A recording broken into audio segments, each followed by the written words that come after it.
brain, spark the brain, spark the brain, spark the brain, spark the brain. We here. Spark the brain, spark the brain, spark the brain. It's the third round, RPB. I don't know if they ready for this one, man.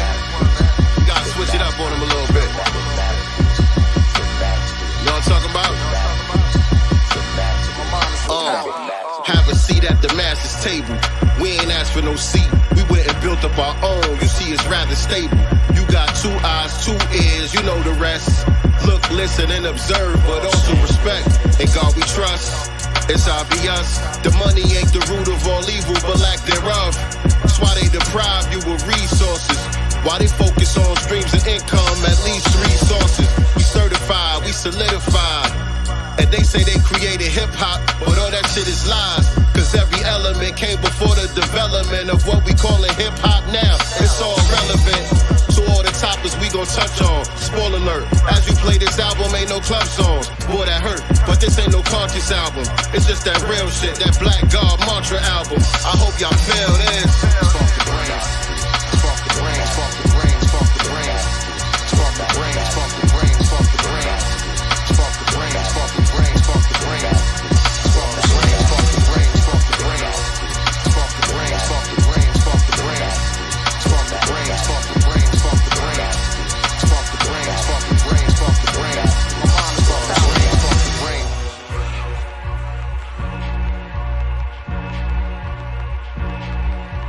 The masters, the masters, the masters, the masters.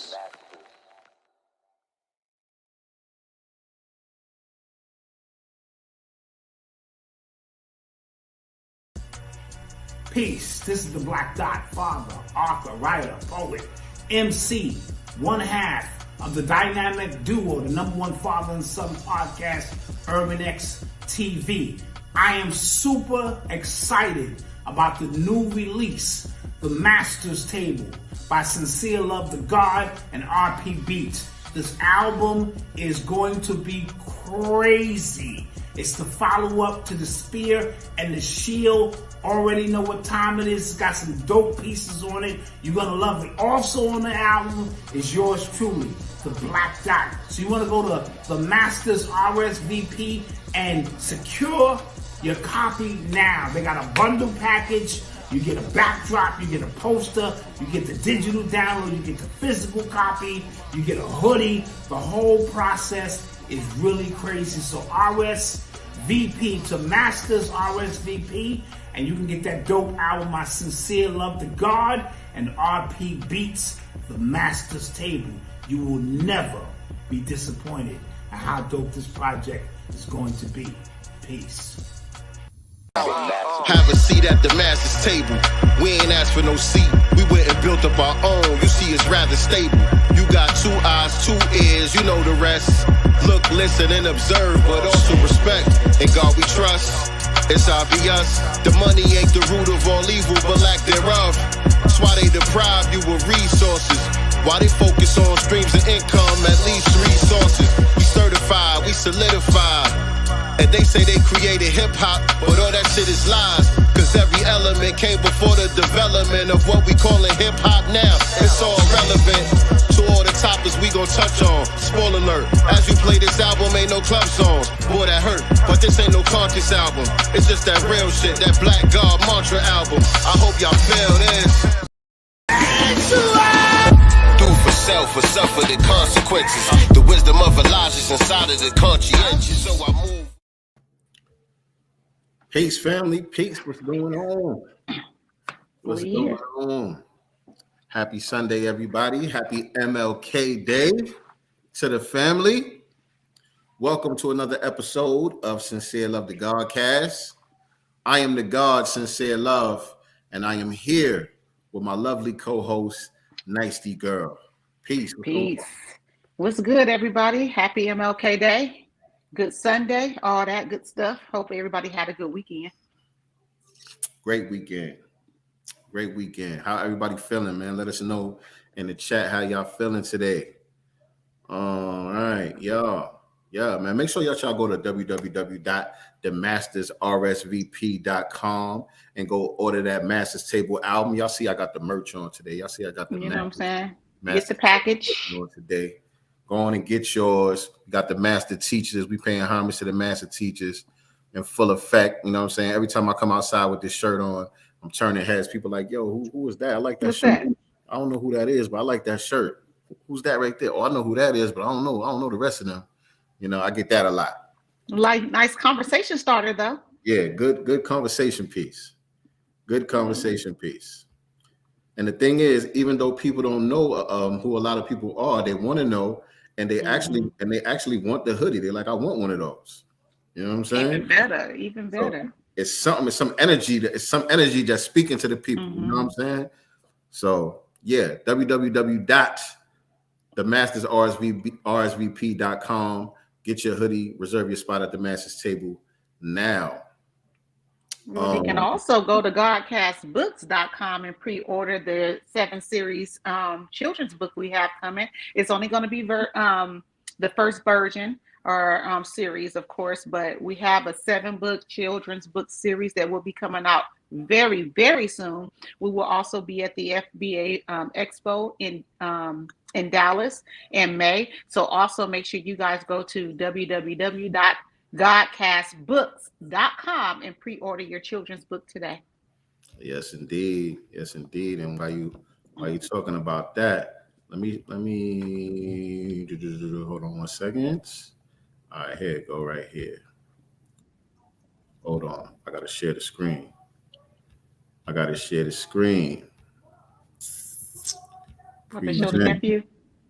the nephew? Yeah, I'm gonna play the ad. Yeah, we got one more ad to play before we get this thing started. Yeah, in the meantime, family, make sure y'all hitting that like button. Make sure y'all share this out. Let everybody know that we are live right now on Sincere Love the Godcast. Let everybody know that we are live right now on Sincere Love the Godcast. And if you are not subscribed to the YouTube channel, make sure that you hit the subscribe button and click the notification bell so you can be reminded whenever we go live with new episodes. But like my sister said, man, we got the new children's book series coming very soon. Volume 1 is coming very soon. It's going to be a 7-volume series. So volume 1 is just about done. We're working with the illustrator now. Yes. So we are taking pre-orders right now. You can go to www.godcastbooks.com and pre-order volume 1, which is called 7's Big Move. And so let me play the ad for y'all real quick before we get started. Is that? Yeah, that's big as it's gonna get. I should have put it sideways, but here we go. Peace, God. Hey, Dad. He's so good. Hey, man, I got you a new book. Check it out. Check it out. Let me know how you like it. I'll be back. Man, this Bitcoin, this Ethereum ain't doing nothing for me right now. Gotta find some more investments. Peace, God. What you doing? Peace, God. Good. I think this book is kind of inappropriate. Inappropriate? What's up with it? It's inappropriate because look at these. LGBT. Oh man, I'm sorry about that, God. I accept your apology. Man, it's a shame, man. You can't even find no decent books for you nowadays without having to have these difficult conversations. I have an idea. Maybe we should make a series of our own book. A book series? That is a good idea. 7 volumes. 7, I get it. 7 volumes. What should we call it? 7 the Super Heru. 7 the perfect. 7 the Super Heru. And then maybe we could even make some bundles of it once we get to volume 3. Oh, see, now you're thinking like a businessman. I like that idea, man. A foundational Black American children's series. Perfect.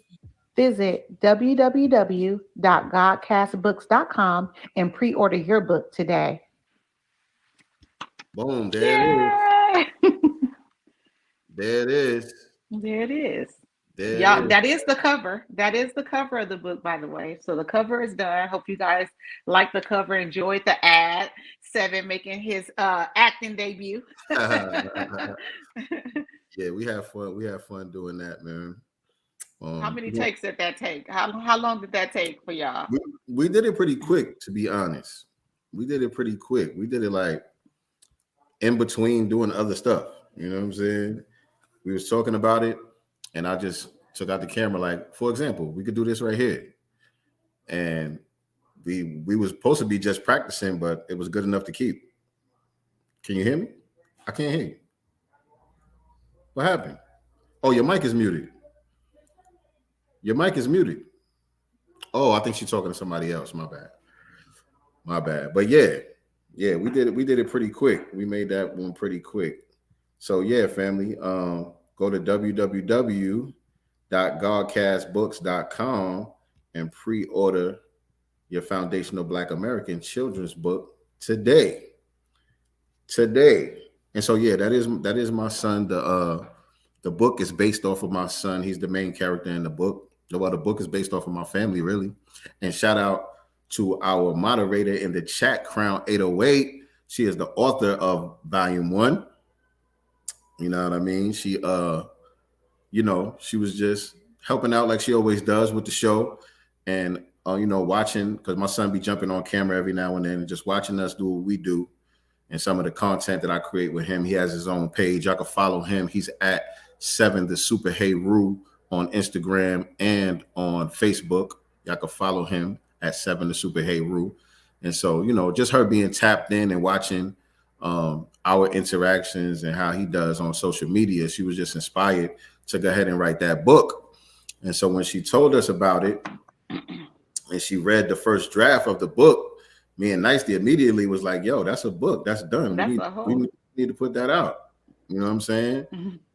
And I think right after we had that conversation, we had Brother Ben X on the Black Business Showcase. Yes. Which was perfect.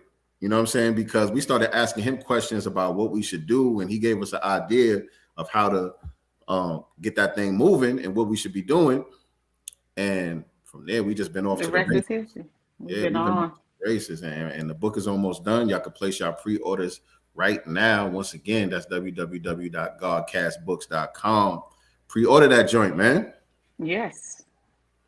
And also, we're going to be at the FBA Expo coming up in May 27th. May 27th, Memorial Day weekend. So we're going to be down there vending, selling some books as well. Should have some merch and stuff like that on deck for y'all also once we get out there. So hope to see some of y'all live in the flesh at the FBA Expo. Definitely looking forward to that. And shout out to everybody who already been tapping in, man. Everybody who already been supporting, sharing, liking, commenting and all of that stuff. We've been getting a lot of good feedback, especially on the ad. A lot of people like the ad that we did. Shout out to Marcel Dixon. I was just going to say that. Yeah, he was talking about it on his Twitter space last night, encouraging people to go ahead and support that and just giving us our props for, doing what we do. So shout out to Marcel Dixon and others. A lot of people been showing love already. Yes. Shout out to everybody. Shout out to all Black entrepreneurs that are trying to do something about what it is that they dislike. Right. We're doing the book series because, we're tired of the agendas that's in the children's books right now. And we're trying to combat that right now by, creating something that they can read, so shout out to all the other entrepreneurs that have the same mindset. Instead of complaining about it, do something about it. So that's where we're at with it. Facts. But don't you miss when we used to open up the show with the master teachers at the beginning? I do. Don't you miss that part of the game, man? I do. But you can still bring that back. Why we stop? We kind of had to fall back with that after they monetized our page for the copyright issues and stuff like that. But today is MLK Day, man. So we're going to go ahead and bring some of that MLK energy in the building real quick, man, before we get this thing started, man. I know a lot of y'all familiar with this. This is short and sweet.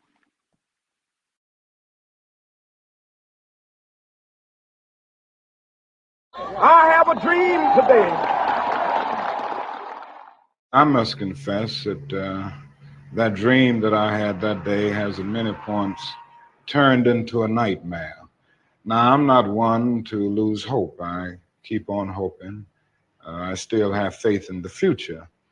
But I've had to analyze many things over the last few years, and I would say over the last few months.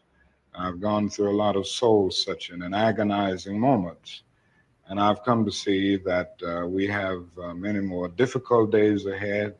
And some of the old optimism was a little superficial, and now it must be tempered with a solid realism. Boom. Boom. Bam. Happy MLK Day to the family. So yeah, man, MLK energy been in the air kind of heavy. You know, they've been teaching about Martin Luther King and civil rights and stuff like that at school. So I've been having a debrief 7 when he comes home with his work and all of that. You know what I mean? I got to debrief him because they be trying to teach the kids some bullshit. You know what I'm saying? Oh yeah, and these the same people that hated MLK though. You know, but now they want to use his words, you know, almost against Foundation of Black Americans at this point. But you guys hated him. As a matter of fact, you killed him. Right. You know, let's be very, very clear. And then also, you guys do not want to share the videos of him talking about we coming to Washington to get our check. Right. You know, you guys want to omit those types of videos of him. Exactly. So yeah, him and Rosa Parks and Jackie Robinson, you know, the usual suspects. And so he's doing a study guide right now. They got a civil rights exam coming up, and they talking about one of the questions said Jackie Robinson. They said Jackie Robinson was a great man because he blank, and while he was waiting to get his civil rights or something like that, they said. He blanked what? Yeah, and the blank was he ignored them, you know, while they was antagonizing him and all of that stuff. Oh, he didn't fight back, basically. Yeah, they trying to make that honorable. You know what I'm saying? All right. And so I'm like, that makes sense to you, Seven? You was gonna sit back and let somebody mistreat you like that? He was like, nah. He was like, it's because they said it was courageous. He said, nah, courage is when you stand up for yourself. You got to fight back. That's right. Yeah. The kids got common sense, but they try to take that out of them. They try to program them. That's programming. So the kids already got the common sense. We just have to reinforce it. Yeah. Let them know what they thinking is right. You know what I'm saying? But yeah, man. And so also another announcement this week before we get started is the Pick Me GodCast coming up this Thursday. This Thursday, we will be back. It's for sure this time, y'all. We ain't going back. Yeah, that's gonna be GodCast. No, it was my fault last week. Last week I wasn't even thinking, and I had scheduled to do the passive income broadcast at the same time. So we just kind of had to move it around real quick, but we ready to launch. We ready for takeoff on that thing, man. And so yeah, hopefully everybody is looking forward to it as much as I am. I am. And so one more ad before we get started real quick. Let me run one more ad then, man. Get y'all ready out here. And this is like a double ad too, because this is a sneak peek for the Pick Me GodCast, but also y'all getting a sneak peek at the master's table also. You know what I mean? Daytime, nighttime, her skin glow like sunshine. Cocoa, honey gold, sprinkling a little bit of sunshine. Daytime, nighttime, her skin glow like sunshine. Cocoa, honey gold, sprinkling a little bit of sunshine. Boom. Bam. Pick Me GodCast. It's Thursday. Trying to get a hair appointment right now. I forgot what time. So yeah, about 7 p.m. Pacific Standard Time. Which is going to be I believe 6 p.m. her time, because she's Mountain Time. We're all on 3 different time zones, y'all. I thought Mountain Time was Pacific Time. I thought it was on. No, I think they're an hour back. Okay. Yeah, it's weird. Okay. All right. Yeah, but we making it work though. Yeah, we're gonna make it do what it do. We're making it work. So what's going on this week, man? What we talking about? Well, it's been a lot going on. If we really want to be honest, we can. I think we should start with this latest story, which is crazy as hell to me. This African dude in Washington State went on a shooting spree. he shot 3 Black Americans and said he told the police officers when he got arrested that he hate Black people. And I'm just thinking, what are you? Yeah. I'm not one of you niggas. I'm not one of you niggas. I'm not one of you niggas. We different than you niggas.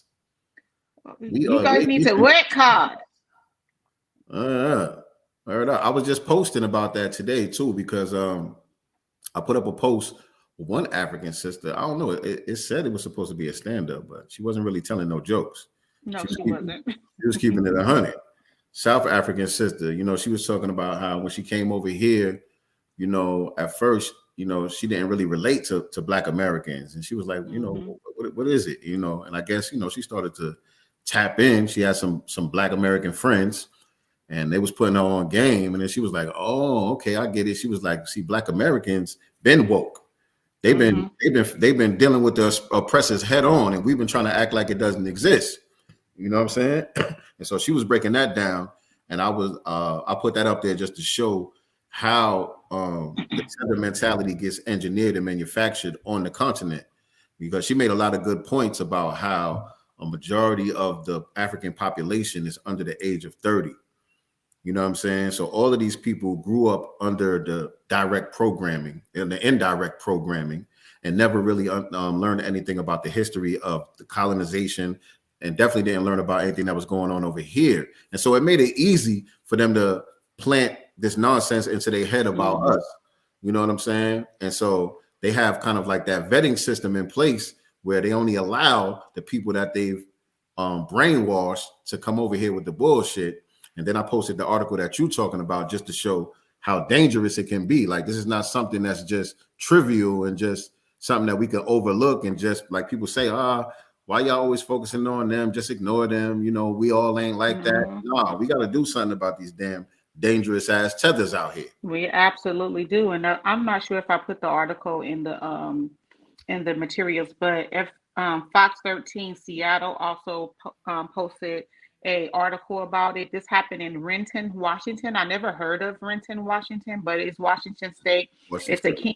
It's a King County Sheriff Sergeant arrested suspect accused of seemingly random shooting spree that injured 3 people on Thursday afternoon, including 2 in Renton and 1 in SeaTac. I never heard of that. Although a clear motive has not yet been identified, newly obtained court documents revealed that the suspect, identified as 32-year-old Mamadou A. Diallo, I hope I'm saying that right, Diallo made statements to detectives that he does not like Black people. All right. I'm gonna play this for y'all. What do you call it? You know, we got the copyright, what's the name inside the description, but this is fair use. You know, we're doing commentary here. We just reporting the news, but I'm gonna play this right here so y'all can see for yourself. SeaTac man accused of a shooting spree that left 3 people hospitalized made his first court appearance today. Court documents state that after the man was arrested along I-5 in Tacoma, he told police he, quote, doesn't like Black people. The 3 people police say he shot are all Black men. King 5's Natalie Swaby reports on the new details we are learning today. So he doesn't like Black people, and he went out and shot 3 all Black people. All right. This is a Senegalese immigrant, a Senegalese tether. Ain't that where Akon is from? Yeah, I was just gonna say this is Akon's people. Mm-hmm. You know, I wonder does this guy have a culture? Because Akon said we didn't have a culture. So does he consider Mamadou having culture? I'm just asking a question. And then also I want to stay on the article because I don't think it says it on this video. But one of the victims is a 76-year-old man. The second victim is 57 years old, and the third victim is 42 years old. Wow. And the other thing I want to point out too, because a lot of people try to act like this is a two-way street, and there's this diaspora war and all this infight. No, foundational Black Americans don't get down like this. You never heard of a foundational Black American doing no crazy shit like this, specifically targeting Africans or Caribbean people violently like this, just because they're not FBA. just because they're non-FBA, going out and doing some random shooting like this. You never heard of him. As a matter of fact, his name sounds like Amadou Diallo, who is a person that got murdered by the police in New York City back in the 90s, and we stood up for Amadou Diallo. We saw Amadou Diallo as one of us. You know what I'm saying? So we don't. It's not a two-way street. We don't get down like this. In probable cause documents released today, it states that during that interview with police, he denied shooting anyone, but he allegedly did confirm that he recently purchased a pistol, and that pistol and loaded magazines were inside his vehicle. According to investigators, one man allegedly caused 4 different crime scenes. Washington versus Mamadou. It looks like it's near Tacoma because some of that aerial footage, it said Tacoma and some of it said Renton. So Renton must be close to Tacoma, Washington. Mamadou Diallo appeared before a judge today, accused of perpetrating a shooting spree Thursday afternoon. It started near Rainier Avenue in Renton. That's where a suspect allegedly pulled up in his vehicle next to a man who was sitting in his car and started shooting, according to police, who say the same suspect then drove less than a mile to a dealership on Southwest Grady Way, and there was more gunfire. SeaTac man accused of a shooting spree that left 3 people hospitalized made his first court appearance today. Court documents state that after the man was arrested along I-5 in Tacoma. So y'all get the point. Right. Is there any updates? Did anybody die? Or There's no updates on anyone dying. Thank God. Thank God no one died. But this is they did give him a $3 million bail. So, you know. Oh yeah, he got to go back to pick the cotan. He got to go back to start mining that cotan with his bare hands again. That's what he going to do. And honestly, I don't think he should have a bail because he could be a flight risk. Really? I want you to run. Go on and run back to Senegal.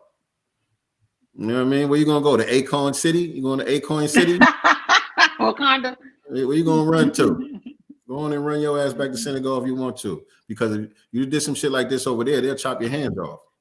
Yeah, but he needs to go on and be right there in population with those foundational Black Americans that now know that he hates them. Facts. FedEx. Man. But it's just some weird, I don't know. I mean, the Tethers really do need to get it together. I don't understand how they look in the mirror, you know what I'm saying, and think there's something else. Like, you know what I'm saying? But my thing is, too, you think that you're something else, yet you come over here and cosplay as foundational Black Americans as long as it's going to get you something. Mm-hmm. You can't have it both ways. Mm-hmm. Elaborate on that, Bruce Lee, my bad. We're talking about Bruce Lee. Not Leroy. What else we got going on, man? Well, actually, the main topic, we might as well go ahead and talk about this MLK thing. This is MLK Day, man. Like we do, because that's sculpture, or can I just say what I thought it was initially? Keep it as clean as possible. I thought it was a man's part. I thought the tip of a man's part with a woman's hand on it. I kid you not. And I was like, why is this being referred to as MLK? Like, I thought it was like some type of, somebody was punking someone, but I thought it was a man part. Right. From one angle, it looks like a man part. Fellatio. Mm-hmm. From the other angle, it looks like Lingus. Right. I'm like, is it 6'9"? What's going on? Is it 6'9"? What's going on? Did y'all see in the chat? Did y'all see? I know y'all seen it because it's been all up and down the timeline. This new bronze sculpture unveiled in Boston, supposed to be honoring Dr. Martin Luther King and Coretta Scott King. Let me pull up a picture of it. This is strange. And of all places, Boston, one of the most racist states, cities in that area. It's weird how they choose to do things. Yeah. Very strange. So yeah, let me show y'all this, because no matter what angle I look at it on, I'm not like, oh, I get it. This is dope. I don't, no matter what angle I see it from. Wait, how come? Oh, Chrome tab. There we go. Yeah, so Is this an embrace or a disgrace? What happened? How come it's not showing? Hold on. Present. Is this an embrace or a disgrace? An absolute disgrace. Okay, here it goes. Embrace or a disgrace? What y'all think about the new MLK statue, family? An absolute disgrace, in my opinion. First of all, we didn't ask for no damn sculpture. We asking for tangibles. I cannot go up to this sculpture and feed my family. This sculpture is not going to repay the debt that is owed to my people. I do not want a sculpture. The money that they spent, which is some type of ridiculous amount of money. Almost $10 million. That was reparations money right there, y'all. That was crazy. Reparations money. This is not what we're asking for. We're tired of symbolism. When you guys go to other groups, you go to other groups with resources, things that can tangibly help them. We don't want this. This is not what we're asking for at all. And then, if we want to see them embrace each other, we can go to Google and just look at the picture. Right. Let me see. Hold on. I'm going to bring up the people that's responsible for this, by the way. So the people that's responsible for this, I don't know if the two black dudes are FBA, by the way, but or LTB. Right, because they definitely look it, but the main face of this project is some white female. Her name is, what's her name? Dr. Dressinger. Dr. Dressinger, what's her first name? I don't know. But she works as an intersection of race, crime, culture, and justice. She earned her PhD in English from Columbia University, specializing in American and African-American studies. Mind you, this is a white woman, which offers the college courses and reentry planning to incarcerated men at Otisville Correctional Facility, and broadly works to increase access to higher education for incarcerated and formerly incarcerated individuals. Dr. Dragreskinder, however you say her name, book Incarceration Nations, A Journey to Justice in Prison Around the World, 2016, was heralded by the New York Times and many more, and was named a notable book in 2016 by the Washington Post. She moonlights as a journalist and critic, writing about Caribbean culture, race-related issues, travel, music, pop culture, and so much more. So anyway, it's super small. That's why I can't see, but this is the person behind it. The sculptor, his name is Hank Willis Thomas. Hank Willis Thomas is the sculptor who did this. It's a 22-foot bronze statue. It says it features two sets of arms embracing those of Dr. Martin Luther King Jr. and his wife, Coretta Scott King, and was modeled after the image that you see on the screen right here with him hugging his wife. A beautiful picture of our foundational Black American heroes and ancestors right there. But yeah, I don't see it. I don't see it either. It just doesn't make sense. And honestly, if you was gonna make it that big, why not put their heads on it? Yeah, right. It's I saw on the Shade Room, Chance the Rapper, right? Y'all know Chance the Rapper, but when it was like put up on the Shade Room, he went into the Shade Room, was like, yeah, that's my boy. Whoever the person, the architect on this thing is one of his friends. The sculptor, yeah. The sculptor is his friend. So he was like all on there shouting it out, Chance the Rapper, yeah, that's my boy, congratulations. He's all super excited about this, sculpture that looks like a man part. Well, that's his man, that's his homie. He tapped in with a lot of those left wingers over there. His family, I believe his family was like close to the Obamas or something like that. Like he always been tapped into left wing politics since like a child. You know what I'm saying? He was raised under that. Chance is cool in some aspects, but yeah, he's one of those. Well, he should have told his friend, just put their heads on here, bro. It'll Right. make more sense. Right. I mean, you know, it's art, you know what I mean? But art is subject to criticism. I mean, we ain't And interpretation. Right. We ain't feeling it, bro. We're not feeling it. And just, you know, the timing of all of it. And, you know, politically, what foundational Black Americans are talking about, everyone knows what the hot topic is. And the hot topic is reparations. If you're not talking about reparations and tangibles, stop coming to us with these types of symbolic, you know, gestures. It's just not working anymore. The young people are not feeling it. Honestly, a lot of the older people are not feeling it anymore. Yeah, ain't nobody feeling that. Nobody's feeling it. And really, that's the only reason why it's a big story. Is right. Because people are like appalled. Like, what the hell is this? That's the only reason why. If it was just another MLK statue or whatever, and it just came out like it was supposed to come out, it wouldn't be a big story. It would just be a blip in the news, and that would be it. But since everybody's like, what the hell is this? That's the only reason why it's a big story like that. So I don't know if that's intentional or not. Could be. Well, I mean, should they know better at this point? If you know what I'm saying, should these same folk know better? But they met in Boston. That's the reason why it's in Boston. Martin and Coretta met in Boston. Yeah, but you know, Martin, I don't think Martin and Coretta would want this. Martin and Coretta would be talking about reparations. They would be saying, what the hell is that? Just like us. Like, what the hell? Just like us. And where's our check? That's what he would be saying. As a matter of fact, did anybody check Bernice's timeline? I want to know. You know what? I didn't even think about that. Let me go on here. Let me hop on real quick. Let me see what Bernice had to say, because, you know, Bernice be talking her shit sometimes. Yeah. Bernice be talking real talk. Let me see what she got on the timeline, because I know she said something. I don't see it. I do not see this on Bernice's timeline. So, I mean, that says a lot to me. Yeah.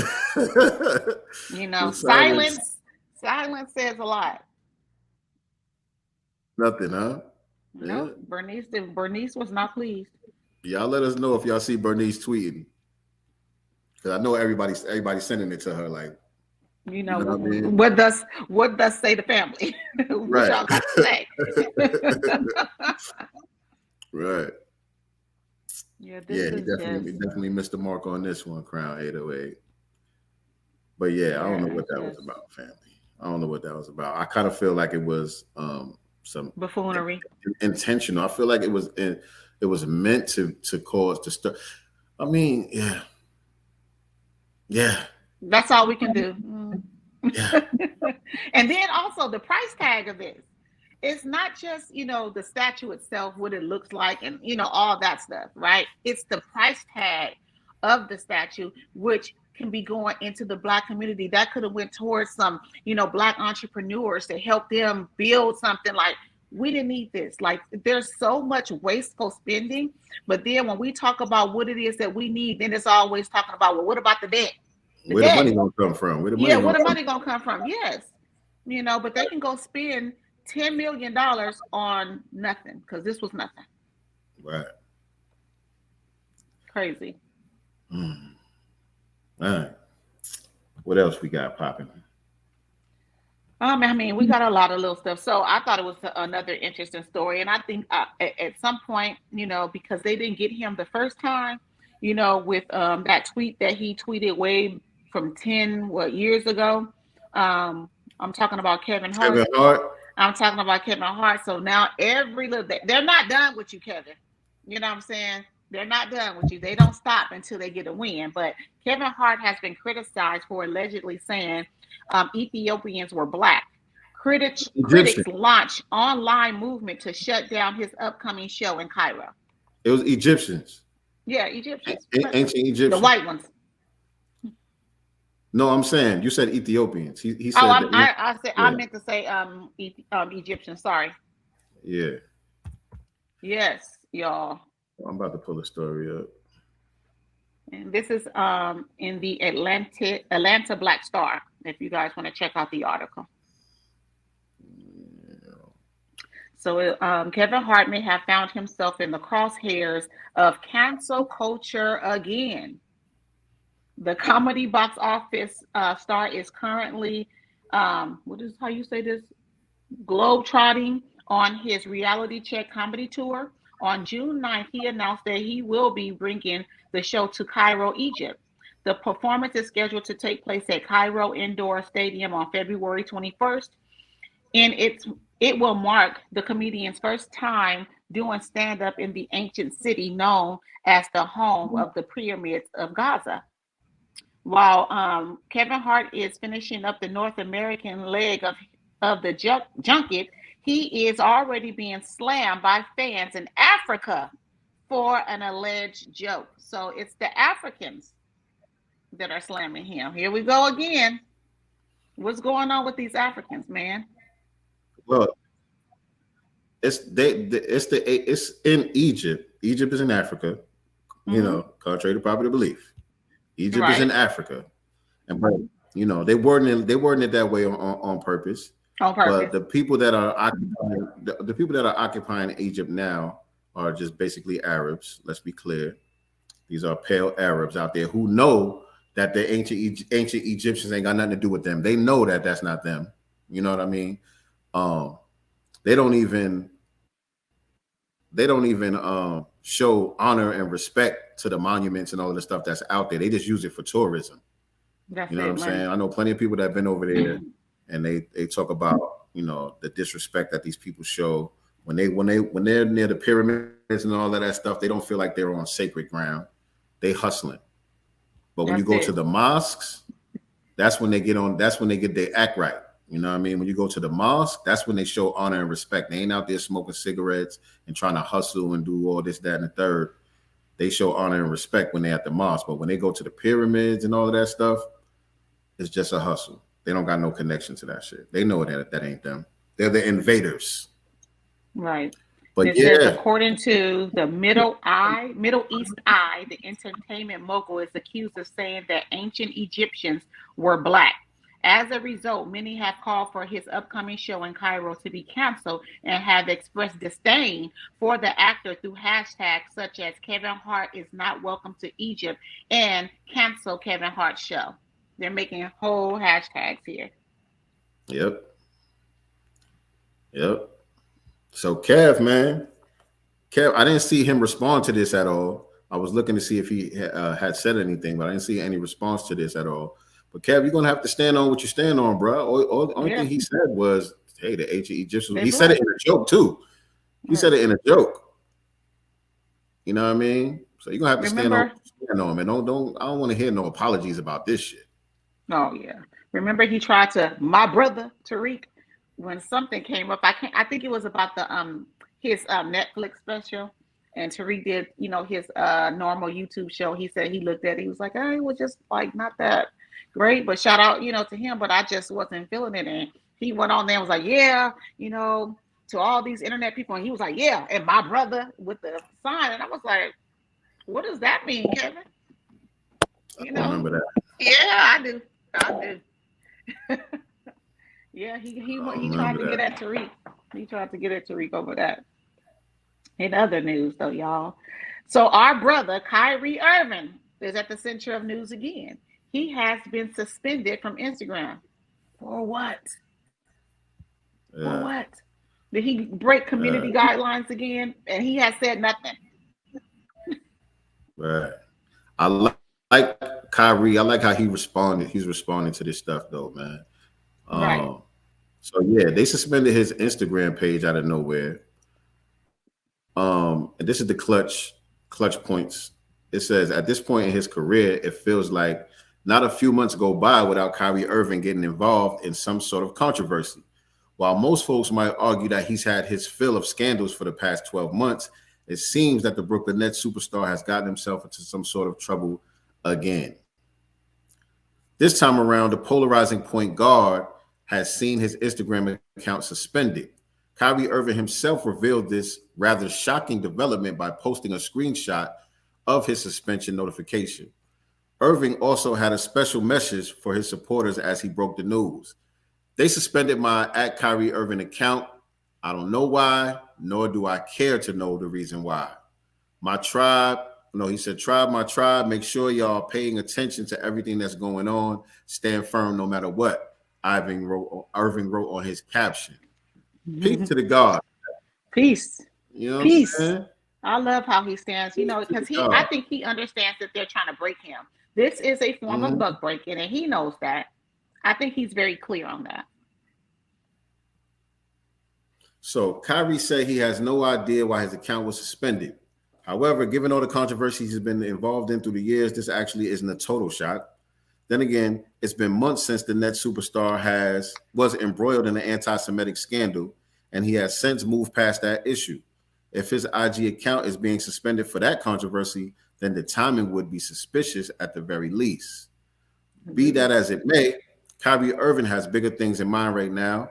He's now expected to carry the load for the Nets. Yep, he's been doing his thing. Yep, they've been on a major winning spree, thanks to him, for the next month or so with Kevin Durant out on injury. It's no easy task for Kyrie, and it goes without saying that he will need to throw any and all distractions out the window. Yeah, Kyrie is at peace, man. He ain't stunting y'all. Yeah, he ain't thinking about y'all eyes. He ain't stunting y'all. Kyrie is a person who understands his power. He understands his influence, and that he doesn't need these people to be his middleman or his liaison. He understands that he can go directly to the people who rock with him, and that will sustain his lifestyle. Yep. You I know, wish a lot of these people thought like that. Right. It's very rare. It's very rare, man. I can only think of 3 people that are like really high profile mainstream celebrities who have that type of mentality. And really it's 2.5. I'll say it's him, it's Ice Cube. Yeah. It's him, it's Ice Cube, and a little bit of Dave Chappelle. Right. Yeah. I can't think of nobody else. Shout out to Pam, Tashina Arnold, but she's not like high profile, A-list like that. But she's definitely 100% on code. So shout out to Tashina Arnold. She's a real one. Absolutely. So she's the real one, and she rocks with New Black Media. So I love her for that, because a lot of people are scared. I believe there's a lot of others that do, but are scared to say it publicly. And there was a brother the other day. I don't know his name. He's an actor from Soul Food. He was in. Oh yeah, I have that in here. His name is. We're gonna definitely. What he said was. I was like, whoa, okay, we'll just say it then. Yeah. Right. Rockman Dunbar. Oh yeah, Rockman Dunbar. Read his caption. So he says, so I guess his birthday was 4 days ago. He said, 50-year-old today, 30 years in this business, never sold my soul or asshole. Real God body, original Black man energy. Shout out to the few out there that's still intact in mind, temple, and spirit. This path ain't for the weak. It's for the chosen. Praise to the Most High. I said, well, damn. Right. I said, well, damn. Right. And so we see why he's not like, mainstream, like he's not a household name like that. But superb 30 years actor, in the game. Right. Superb actor. Right. Great talent.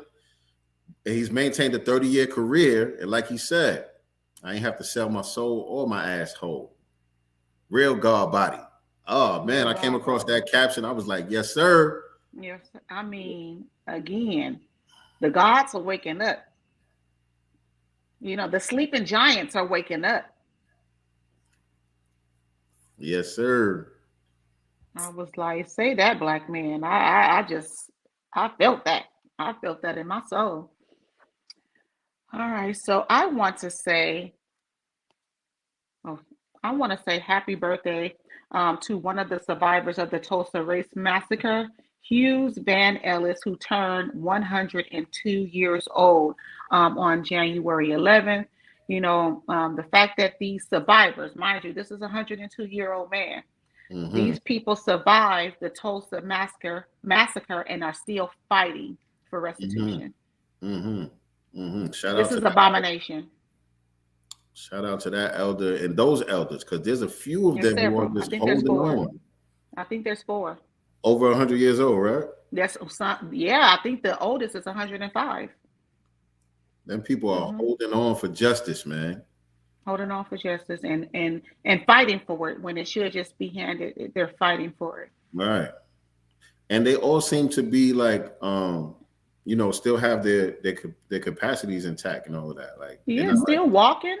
Yeah. Not everyone is wheelchair bound, or in sickly and things. Man. Yeah. These some strong folks, man. As a matter of fact, I'm going to say this. So Mother Leslie Benningfield Randall, both whom turned 108 in 2022. So there's the oldest is 108 years old, y'all, as of 2022, still holding on for justice. Man. Yeah. Happy birthday. Happy birthday to him. Happy birthday. And it says the city of Tulsa continues to defend itself against a lawsuit seeking restitution for the century-old crime. They're defending themselves against giving these people, these elders, restitution. Let that sink in for a little bit. Only Black Americans, are denied justice when you think about it. We're the only group that's denied justice in this way. And they know the harms. These people lost parents, other loved ones, friends, a whole community. Right. Right, man. And speaking of that too, man, I had this African client the other day. I just started cutting him recently. I haven't been cutting that long. Not like an old man, but older African dude. And I was cutting his hair, and he was like, "Yeah, I have a dream." He started quoting Martin Luther King. Saying, "Yeah, I have a dream." And I said, "Yeah." And I have to confess that dream that I had turned into a nightmare. A nightmare. I said, "You ever heard that? You ever heard that one?"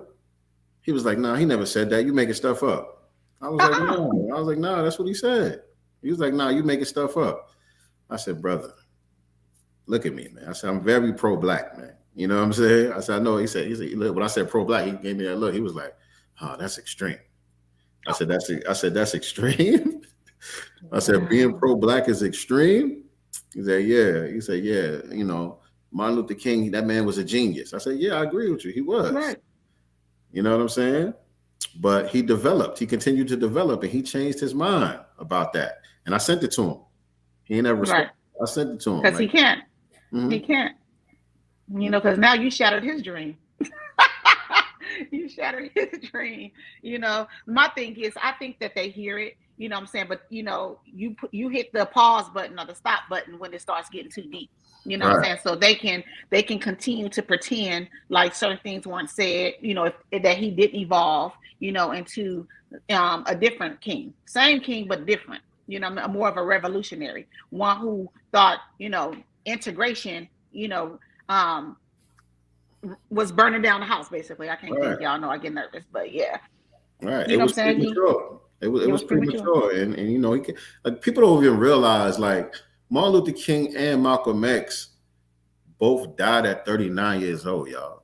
Neither one of them lived to see 40. These were young men. You know what I'm saying? A lot of times we don't realize that. We grow up hearing about them and all that stuff. And it seems like, these were older men, but these were young dudes, man, putting in that work. They didn't even get to evolve and become who they would ultimately become.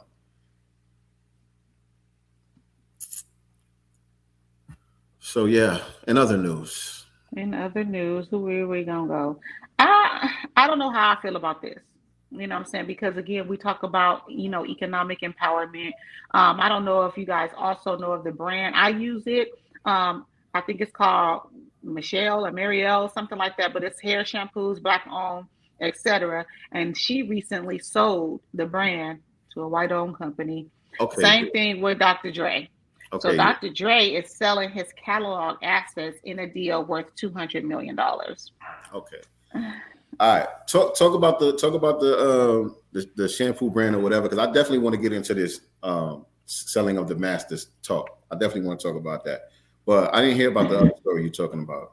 Yeah, so the brand, and I use it. I have she has a sea moss infused shampoo and conditioner that I use. If I'm gonna run and get it. I want to show y'all. But anyway, she's FBA?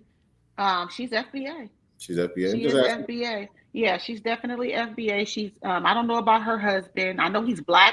I don't know his lineage, but she is. And she started this brand, basically at home, like most. At first it was just online. I have been following her for a long time. Then it started to get into Target, and Walmart was like her biggest, mainstream, getting it in those stores, and then Sally's Beauty Supply. She's been around. Has it been 10 years? Maybe, if not less than that, but she sold it basically. It's gone. It's no longer black owned, y'all. And I hope they don't change the formula. And that's what I was going to say. A lot of times what happens with that is they start off as natural, organic, they're using ingredients that are not harmful, that, we're gravitating toward it because not only it's a black owned business, but it doesn't have these harmful products that do damage to our skin, do damage to our hair, do damage to us internally and all of that. We embrace it for those reasons. And then they sell to these white conglomerates, these white corporations who their only concern is the bottom line. And they start to use these harmful ingredients and changing the formula of the product. And we still looking at the brand, a lot of people who are not really tapped into what's going on, they don't even realize that it's no longer black owned, that the formula is not the same. They just see the logo and the brand and they continue to buy it and support it. And it's just not the same anymore. So yeah, that's kind of disheartening. I remember when that story came out about the same thing with the Shea Moisture company. Yeah, I used to use that too. You know what I mean? But yeah, that's the messed up part about that is, they change the formula and they start using these other ingredients and all of that are not necessarily good, and you're not getting the same results. You know what I mean? Nope. So it's the same thing. There's a clipper line that was black owned. The brother's name is Tristan something. Forgot his name. Young brother. He came out with these clippers called the bevel blades. It was started off as a shaving kit, and then he developed a trimmer. And then he sold to, I think it was Procter & Gamble that bought it out. And a lot of barbers don't really use it. It didn't really penetrate the barber industry like that. You know what I'm saying? But it was a great idea. You know what I'm saying? Like, you could adjust the blade manually. You ain't got to have no extra tools or nothing. They got a thing right on the side where you can adjust the blade. And, it needed some work, but it was a great idea. And we wanted to rock with it just because it was a black-owned product. You know what I'm saying? We've been in this industry for a long time, and we use Andes and Walls and all these other people. We know these are multi-million-dollar companies. And so we see this brother doing this thing. He come out with this fly brand of trimmer, and we wanted to rock with it. And then it wasn't even long before he sold. You know what I mean? Like, soon as it started to go up. This is the brand. I don't know if you guys have seen it before. Yes. And so they sold it to P&G. They sold it to P&G. Procter & Gamble. Yeah, they sold it to P&G. So, I don't know what's going to change. But, yeah, I mean, love her stuff. Y'all know the history of Procter & Gamble, by the way? No. Procter & Gamble, they was down with Margaret Sanger and all of that whole eugenics thing and all of that. Yeah, look up the history of Procter & Gamble, by the way. Wow. Mm-hmm. And so, Dr. Dre, let me pull the story up, man. I just want to know why we feel like, all other groups, especially white people, think about generational wealth. You see Dior is now, training his daughter to take over his brand. He's been around for a long time. He old as hell. You know what I'm saying? He's not talking about selling it to anyone. He's passing it down. Oh, I can't play that. You know what I'm saying? He's passing the brand down. He's not selling the brand to another brand, or to another owner. He's keeping it and keeping that family name and that brand in the family. Is that because we haven't been taught to do that, you think is part of the problem? Because we haven't really, had a real sense of wealth, wealth and generational wealth, things to pass down. So when we get a bag, we jump right on it. There might be some of that. I think it's a little more to what we're seeing a lot now, particularly with a lot of artists selling their masters. When I first started seeing it, I was all the way confused about it. I seen an interview that Irv Gotti did with Earn Your Leisure, and who else was it? Timbaland also was on Earn Your Leisure, and they were talking about it. And so it gave me a little bit of nuance to what's happening as far as these people selling their masters, but I still feel a different way than the way that they're trying to promote it, right? So it says, Dr. Dre is selling his catalog assets in a deal worth more than $200 million. The assets in the pending deal would include royalties from 2 of Dr. Dre's solo albums and his share of NWA royalties and producer royalties. Dr. Dre is making a major move to sell a part of his music catalog for well over $200 million. They said, good deal or no? I want to say no. I'm saying no. According to Variety, Dr. Dre is selling a portion of his music income streams and additional assets in a deal worth up to $250 million. The assets are part of this deal are said to bring an estimated $10 million per year. $10 million per year divided up in separate transactions to Universal Music Group and Shamrock Holdings. So basically, the portion of the catalog that he's selling generates about $10 million a year. He doesn't get the full $10 million. That gets broken up between, however the splits go with Universal and whoever else got publishing on it. Right? And so him selling his portion, he's going to get up to $250 million lump sum. Right? So my thing is this, business is warfare. Mm-hmm. And so if you're planning on selling your masters to get that lump sum of money because you have a power move that you're trying to make and you need to get liquid in order to make this power move that's going to recreate another form of generational wealth or something that's going to have a great impact on the community, and it's not just to grab a bag, then I could rock with it. I could say, okay, that makes sense. You know what I'm saying? You have a great idea to make a power move that's going to impact the community, but you need to have liquid assets to be able to do it. Then you need to get rid of those holdings, right? I can understand that. But if it's just to get the bag, then it's not really worth it, because that catalog, that stuff, if you look at those contracts, that money is coming into perpetuity. Right. Meaning your grandkids are still going to be getting checks. You know what I mean? So that's securing generational wealth a couple of generations down the line. People like Prince and Michael Jackson and Otis Redding and others, went out their way to fight to get control of their masters and to teach other people of the importance of owning their masters and all of that stuff. And so there's a reason why these companies who are buying all these masters, because Future did it recently. Chuck D recently sold his. It's been a trend.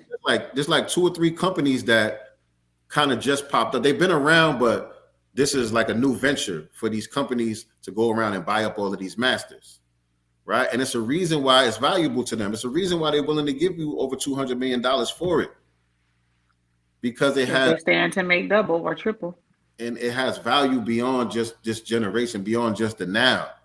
You know what I'm saying? It's an asset. Whereas no matter what happens with currency, because we're going through all of these different changes with the dollar, the value of the dollar being lost, cryptocurrencies popping up and all this stuff. No matter what the new medium of exchange becomes, you will be in ownership of an asset that's going to be worth whatever that is. Right. But and also, what does that teach their offspring, though? Because you guys are just selling off everything, and then we'll get mad. God forbid something happened to him and his children do inherit it and they sell it. Well, you taught them to sell out or sell. You know what I'm saying? You haven't taught them to keep anything within the family and pass it down, because we see a history. All the people that recently sold their catalogs are all Black. Right. Well, no, not all of them. I've seen some white actors doing the same thing too, but it doesn't get as publicized as some of the Black ones do. But also, the thing that I don't like about it is this: you no longer have control of what happens with that catalog. You know what I'm saying? With the licensing for that catalog and how it gets used in the future. You know what I'm saying? You're relinquishing the control over that intellectual property. So never mind the financial resource that it is, but just the control of the narrative and the image, and you know what I'm saying? What it's going to mean in the future, how it's going to be used. Because now, again, we're going through this technological shift. We're going into the metaverse and all of that now. And so the dynamics are changing. A lot of these artists are talking about they're just now catching up on streaming. You know, streaming been around for a little while now, and a lot of the artists are just beginning to wrap their mind around how that works. But a lot of these companies, they've been seeing streaming coming before it happened. And so they understood the new platforms and how it was going to work before it happened. But the artists were oblivious to it. So now we got new platforms on the horizon in the metaverse, in this 4-dimensional world that we're going into, digital world universe that we're going into, and how the music and the images are going to be used in that world. A lot of these artists don't understand how powerful it can be if you maintain that ownership and what you're going to be able to do with it with this new technology just coming. And so these companies are buying it because they understand that's coming. You know what I'm saying? And how powerful it's going to be. Because now they're talking about, you know, I heard Timbaland, he was like, you know, artists might get $500,000 a year off of this catalog or whatever case may be. If he could sell it and get 50 million today, you know, that's powerful. I'm like, yeah, okay, that's the way it is now. But again, when we get onto the blockchain, how fast can you generate that 500,000? Right. You know what I'm saying? It's not going to be that slow. Wait, we're in the quickening. We're in the quickening now. So you're going to be able to do that every month if you know how to leverage it correctly. You just who they talking to? Who's their advisor? So to me, it sounds like they have poor financial advisors as well. They definitely do. They definitely do. They telling them this is good. This is sweet. You're going to get all this. You're going to get you ain't never got a check like this before. And they all white. You know what I mean? They telling them this is a good thing. And they like, yeah, 200 million. Yeah, because look. Here go an example right now. Remember a few years ago, Dr. Dre and Jimmy Iovine sold Beats, the Beats headphones to Apple. Right? So now Apple owns Beats. Remember how popular Beats was before? You don't see Beats like that no more. Now they just got the AirPods. Yeah. That's what Apple is pushing. Yep. They pushing the AirPods. That's what I'm wearing now. Right. Which those are not the same quality as the Beats headphones were. You're not getting the same sound, the whole vision that Dr. Dre and them had for creating the Beats in the first place. For Apple, they just bought Beats to get rid of the competition. It was about acquiring that brand so that they can bury it. Yep. And so now that's the same thing that they're doing with these catalogs. It's acquisition. Business is warfare. So now they're acquiring these masters so that they can bury it and they can tell the story of what hip hop is in the future. Crazy. Because that's now crazy. we could devalue this. You know what I'm saying? We're not going to big this up, the stuff that's powerful and has real substance to it. No, we're going to put on these metaverse artists, these digital artists that they're coming out with, and they're going to be the shit. That's going to be what the culture is. NWA, that was cool. That's old school. You know what I mean? Because now you don't control the narrative on it. That's the part that I really don't like about it. Right. And then remember the article from January 5th, Universal Music Group sued over its Spotify equity ownership by artists in class action suit. So now, speaking to your point, you know, about all these streaming services, now you have artists who are waking up to what you're talking about now, you know, filing lawsuits against these streaming services. And shout out to Drez from Black Sheep. I think he's at the head of that. He is. He's one of the head artists that's leading the charge for that class action lawsuit. And now he's starting to speak out and teach other artists about, you know, again, owning your publishing, controlling your masters and all of that stuff. And so Drez about to get a big bag. Drez about to get a big bag because he's going to get paid out from the lawsuit. Plus, he's getting the full ownership of that catalog. And you know that song, that song that they got, you know, you can get with this or you Right. can get with that. Yeah. Right. That's one of them songs that, you know, the licensing for that, they use it in movies, they use it in commercials. You know what I'm All saying? that. Like he been just off of the percentage that he did own, that's been sustaining him for the past 30 years. So now that he owns 100% of it, that's going to change his life. So shout out to Drez. All right, so I don't want to talk about that. I thought this article was pretty interesting. I mean, we've heard about it, on and off. I completely forgot about it until it came back in the news recently. But Baltimore prosecutors dismissed all charges against Keith Davis Jr., who was tried 4 times for murder, which leads me to believe he was not the murderer 4 times, and y'all couldn't get a conviction. That's crazy. Crazy. 4 times they could never get a conviction. And they put this man on the stand 4 times. Finally, they're just dismissing it. Judge, like, leave this man alone. Let him, leave him alone. Clearly he didn't do it. Now go find the white man that did it. Right. I'm just saying. Go find the white man that did it. Right. So what was it all about?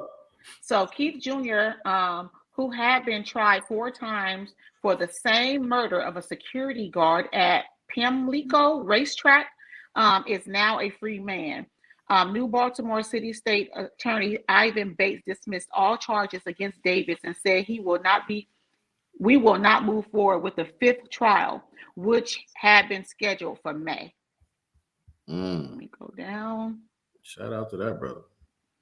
I mean, just imagine the stress of that. Oh, this has been going on back since 2015, y'all. Man. This has been going on since 2015. The person, he was arrested for the murder of someone named Kevin Jones, a security guard at Pimlico, who had been shot 11 times in the racetrack's parking lot. And there was a hung jury all 4 times. Racetrack, man, it's cameras all around the racetrack. All around them. I'm talking about HD cameras. And he's maintained his innocence, by the way, this entire time. Oh, a most recent case ended in a conviction and 50-year sentence, but the judge granted Davis a new trial. So he finally was convicted, but was granted a new trial. This time they're like, you know what? And I'm thinking like the jurors may just be tired of it. You know what I'm saying? Or, well, obviously. Not because that's new jurors every time. Yeah. But again, these jurors are also aware how many times. Like if anyone claims that they hadn't heard the story, well, they must want a conviction if they've gone this many times. So we may as well convict. Clearly, they're trying to get a conviction. Is that what they want us to do? Well, man. And shout out to his legal team, man, for holding it down all this time. You know what I'm saying? Yeah. Shit. That was crazy. That's a lot. So let's get into. So obviously we have to be codified in the language. You know what I'm saying? The juice, right? There's a lot of news that's coming out right now from the CDC in reference to exploring possible but unlikely links between the C-19 boosters and strokes. I mean, we kind of, RZA has been leading the charge, on all this disinformation, and now we're seeing they're kind of admitting that these things are causing strokes. As a matter of fact, the Pentagon has now decided that people that work there no longer are being forced to take the juice. I thought they been did that. This is, man, it's a lot of strokes and heart attacks and sudden deaths. Right. You know what I mean? All these athletes dropping, and my mom's cousin recently, died suddenly of a heart attack. Mm-hmm. You know what I mean? It's crazy out here, man. Not just the adults though. In Las Vegas, there was a 16-year-old girl who was playing flag football who went into cardiac arrest. A 16-year-old child. 16. Come on. This is not stuff that we heard of when we were coming up, or honestly, within the last 2-3 years. This was uncommon. You know what I'm saying? So for a 16-year-old to drop dead, after playing flag football, and also there was an 18-year-old girl that collapsed and died playing basketball. You know what I'm saying? And this was from cardiac arrest, all cardiac arrest. So, I mean, we, at this point, if you're not convinced right now, if you're not, you're like, wait a minute, I need this to have some more research. And this is also hence why you couldn't sue for adverse reactions. They knew what was going to happen. Yep. They knew that this could happen. Oh, yeah. And there were doctors that were saying it all along. Doctors and scientists that were saying it all along, like qualified people. It wasn't just us hoteps, hooligans. Shout out to my brother TD Hip Hop, by the way, man. TD Hip Hop. It wasn't just us hotep hooligans that was out here saying it. You had qualified doctors and epidemiologists and all these people who were saying exactly what's going to happen and what we're seeing. Yeah, I've been in a few spaces with a lot of these physicians are now, and honestly, not just ones that are on one side or the other, but on both sides. You know what I mean? Are holding spaces in reference to all these sudden, heart attacks, and even the ones that were pushing it before now saying we made a mistake. This is, all these blood clots. They're actually showing photos in these spaces of doctors who are doing autopsies or heart surgeries. One guy had an 18-inch blood clot pulled from his heart. Thankfully, he didn't die, but he was able to get surgery and they pulled a 16-inch blood clot out of his heart. These are things that were uncommon previously. There were people calling into the space. One guy, he was from Canada, and he had a son who was in his 30s, who was a hockey player, athlete, who took the jab because he couldn't play the sport unless he did. And he said about 8 weeks later, his son was not dead, found next to his bed, deceased from a heart attack. Condolences to your family, Bruce Lee. Condolences, Bruce Lee. I think some accountability definitely needs to be had. Like, this is definitely not okay. Children are dying. There, you seen former NBA player from the Chicago Bulls, John Paxson, was coming out saying a lot of these athletes are having adverse effects from the juice, and they trying to make him look like he crazy now. They're trying to make it seem like he's off his rocker now. But yeah, man. Tristan Thomas' mother passed away from a heart attack. I didn't even hear that. Yeah, and that was last week. His mom passed away when suddenly, from a heart attack. Like, usually, people, they've been having complications for a while. You know what I'm saying? They've been in and out the hospital, and it's not just out of the blue like this. You know what I'm saying? Lisa Marie Presley. Right. 54 years old, cardiac arrest. Like, are we gonna call the thing a thing yet? Right. That's a young white woman. That's a young white woman. Yeah, I'm happy though that it's finally coming out, you know what I'm saying? But I don't know about in Georgia, but here they're still pushing it. Really? Yeah. Out here they're still pushing it. I know people, where jobs are requiring it. If you go on Indeed, just go on Indeed, for certain jobs, and it can be at the bank and stuff like that. It will say proof of COVID-19 vaccine required. Wow. Yes. Wow. But speaking about California though, how y'all feeling about this? Bank to pay $31 million redlining settlement, DOJ's largest ever. And where they missed me right there with the first sentence where it says Black and Latino. That's where they messed up. Okay. But they're not talking about slavery reparations. Redlining, period. These people, Latinos are not having an issue with redlining. Black people are. Black people are the majority homeless out here. So if they don't sit down. Okay. All right. Say it what I said. No. I don't live in California. I don't know. The Justice Department says that between 2017 and 2020, City National avoided marketing and underwriting mortgages in majority Black and Latino neighborhoods in Los Angeles County. Do Blacks and Latinos live in the same neighborhoods in Los Angeles County? Yeah. 2017, 2020. Yeah. They're talking about. Black people don't have communities anymore. Especially when it comes to home ownership, as soon as a house is put up on the market, I will tell you 9 times out of 10 it's going to be bought by a Latino. especially in Compton, especially in LA, especially in Inglewood. All the major cities that used to be predominantly Black no longer exist. And it's not Black people that are buying up these homes. They're getting snatched by the Latinos. And they have been being snatched by the Latinos. Quick. It says other banks operating in those neighborhoods received 6 times the number of mortgage applications that City National did, according to federal officials. The Justice Department alleges City National, a bank with roughly $95 billion in assets, was so reluctant to operate in neighborhoods where most of the residents are people of color. The bank only opened 1 branch in those neighborhoods in the past 20 years.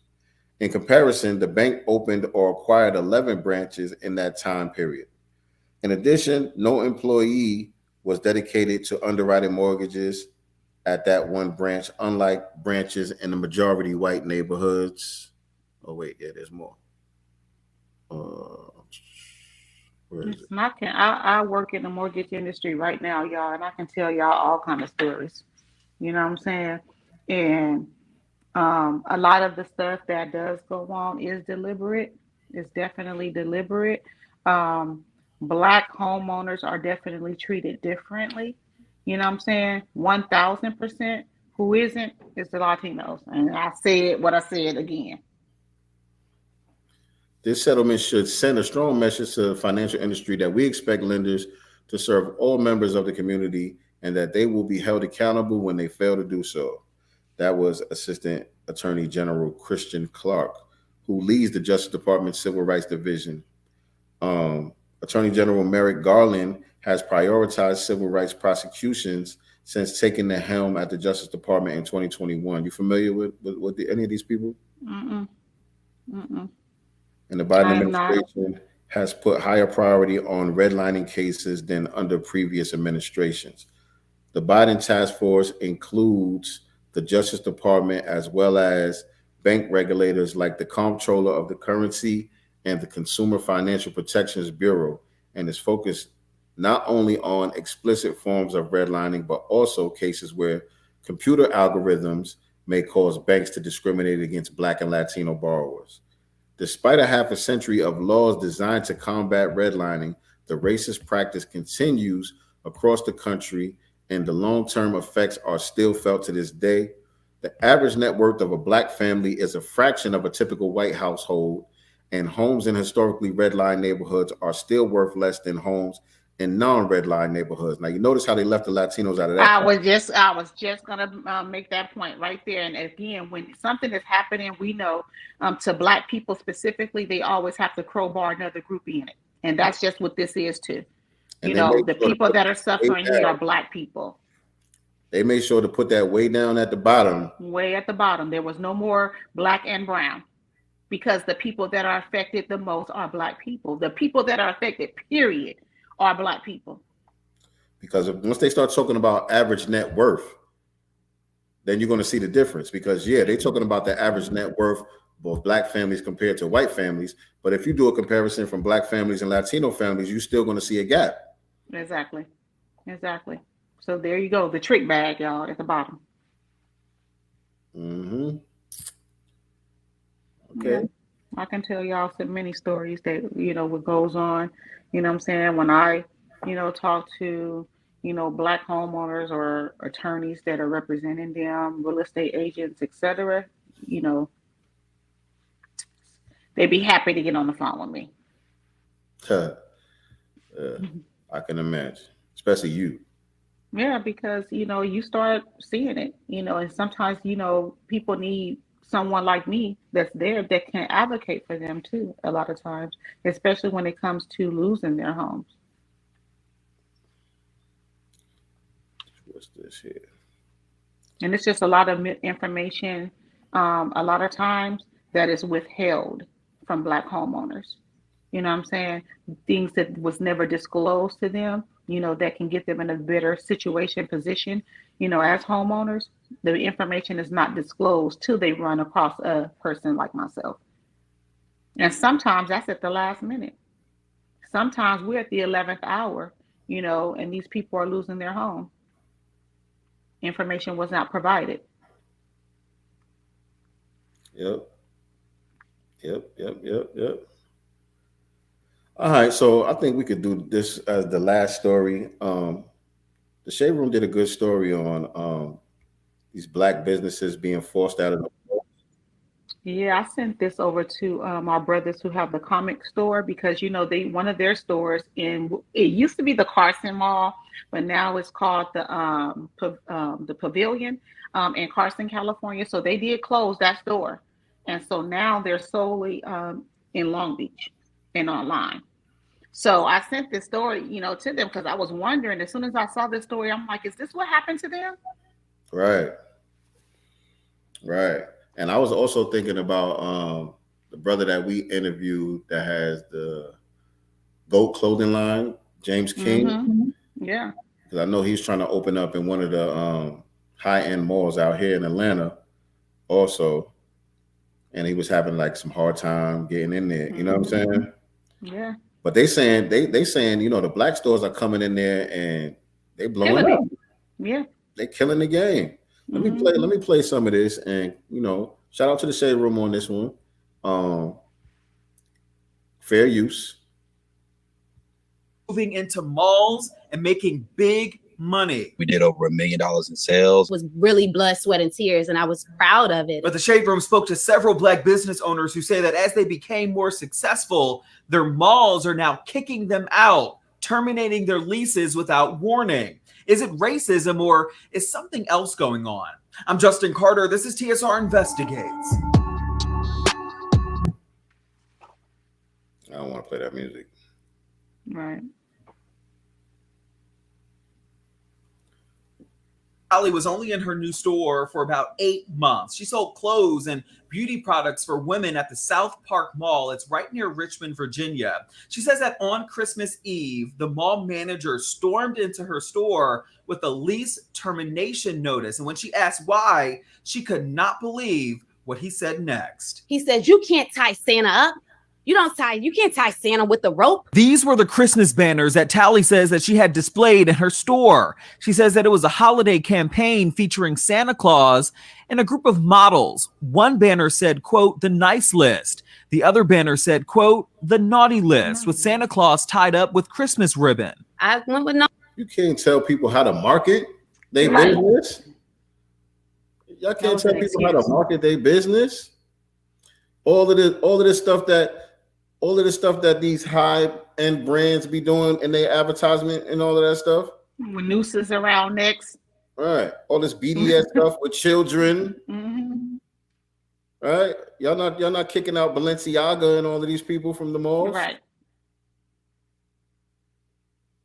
They try, this is what we say. This is what we mean over and over when we say, when it comes to black, don't ever let nobody tell you we need to do better.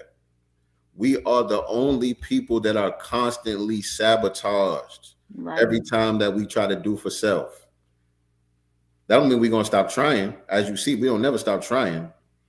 You know what I mean? We're going to do the damn thing regardless, but we are the only people who are constantly targeted and sabotaged and have to pick ourselves up over and over and over again. Right. You know what I'm saying? So, yeah, I'm not going to play no more of that. Y'all get the point. Yeah, I sent that over to Black Star Collectibles because, they made the announcement on their Instagram 3 weeks ago or so that they were closing their first store, the first store that they ever owned. I'm sure that one was their baby, but now they're at the Pike in Long Beach. But, the idea was always to expand. You know what I'm saying? So I was like, whoa, this is interesting. And right after that, I saw this and I was like, let me shoot this over to them. And I of course, I didn't ask. I don't want to be in people's personal business. But that was the first thing that I thought of. Right. But yeah, man, that about does it today, man. We covered a lot. You know what I'm saying? It's a good game today. I got some stuff to do. I know you got some business to handle too over there. That's what that was what's happening when I was on mute with you guys. So that was the hospital calling. My mom is getting released, yay! So she's doing good. So yeah, that was them just kind of telling me they were getting her ready and stuff, and would be giving me a call, when it was time and stuff like that. But yeah, mama coming home. Yes, indeed. She had pneumonia. which is weird. My mom was a smoker. She smoked cigarettes from 15 years old till I think she quit at 62. Yeah, like 61 or 62.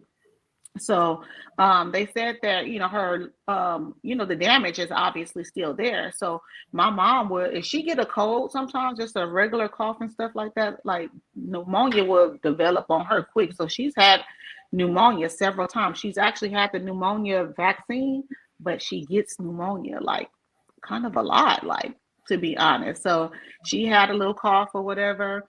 I was at the office last week, and so my brother picked her up and took her to urgent care on Friday, and she called me, at work, and I'm like, "What's up, Mom?" And she was like, "I'm at emergency. They're gonna go ahead and keep me. I have pneumonia." I'm like, "Oh shoot!" And mind you, it was just like a dry cough, a little dry cough, no phlegm in it or anything. So I hope nobody smokes cigarettes. Make sure that you do not smoke, because the long-term effects of smoking, just damage your lungs, in the long run. So, but Mom Dukes is okay. I will be picking her up. She'll be coming home. So when I was muting, and y'all probably saw my mouth moving and stuff, I was on the phone with the doctor. So. And thank you all to my Godcast family who was checking in with me. DJ RP Beats, thank you for checking in with me. And Nikki the God, I appreciate you, sis, because she's a nurse. So sometimes I'll go to her, even when I was, having my test and stuff done. I was checking in with her, like, this is what's going on, because sometimes you want to hear advice, especially from someone that's Black. And Nikki be knowing what she's in the talking about. profession, Nikki be knowing what she's talking about, So I definitely reached out to her, with myself as well as my mom. So I want to say I appreciate y'all, for checking in and checking on my mom.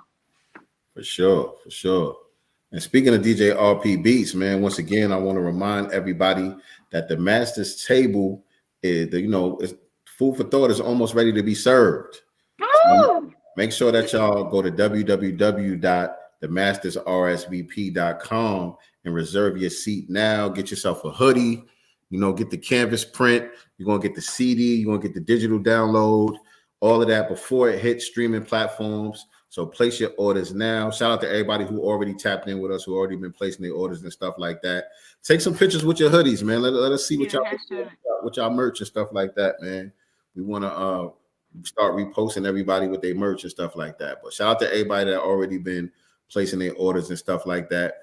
Nikki, I got yours was returned. There was something going on with the address or something like that. So we're going to get that order fixed for you. We're going to get it sent back out to you. As a matter of fact, when I get off of here, I'm going to hit you up so we can get all the information correct, so we can get that hoodie sent back out to you also. But other than that, I think everybody else should have their stuff. Yes, and don't forget to go to godcastbooks.com and pre-order our children's book series. First edition will be Seven's Big Move. So make sure you guys, go to that, support Black entrepreneurship, y'all. And again, we appreciate y'all. We appreciate the love. We get a lot of feedback from the commercial. We posted it on Twitter, Facebook, and stuff like that. So I sent it to some family members. They thought it was the cutest thing, So yeah, make sure you guys support Black entrepreneurship. Godcastbooks.com for the pre-orders. Yes, indeed. And thank you guys. Thank you guys for tuning in, man. We appreciate y'all. All of the new viewers, all of the day ones. Again, make sure you guys are doing all of the YouTube stuff, liking, sharing, subscribing, all of that. You guys are the street team. Y'all help us grow. And so, yeah, we here, man. We'll be here again next Sunday, same time, doing the same thing. There's no Black Business Showcase this Wednesday. I don't think. Is there? I don't think I'll be, I don't have my calendar. I don't know. I don't think so. I think it's just going to be the Pick Me Godcast this week. Okay. Got to check on that. But as long as y'all following us and got the button clicked for the notifications and all of that, then you'll be tapped in with us for that. But I will be going live again this week, sharing with y'all my progress with GS Partners. I don't know if I'm going to have a guest this week or not. I'm working on getting another guest to come on, chop it up with y'all about how you can earn some passive income. So definitely want to tap in with me about that one. There's an event coming up in Atlanta in March. If you're in the Atlanta area or can get to the Atlanta area in March, you might want to come to the live event. That's going to be official right there. But if you're interested in learning how you could make some extra money passively on the side, just text the word interested to the number 845-344-7832. Again, that's the word interested to 845-344-7832. And we can get you on the list so you can get all that good information right there. And yeah, once again, man, Pick Me Godcast this Thursday evening sometime. I'm gonna try to comb my hair for y'all. I'm trying to get a hair appointment for y'all. The struggle has been real. You know, these New Year's appointments, they've been booked up. Yeah, so y'all sis been over here looking a hot mess. I'm trying not to wear the wig. You know what I'm saying? New year, new wig.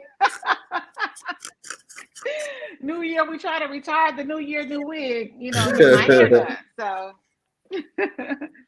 it's all good. It's all good. So yeah, family, man. Again, that does it for today's episode of Sincere Love the Godcast. Always remember, we are not the master teachers, but we are the master students and signal boosters for the voices of the new Black media. Peace and Black love. Most resilient, we poster children of prophecy fulfillment. We gotta be God's children.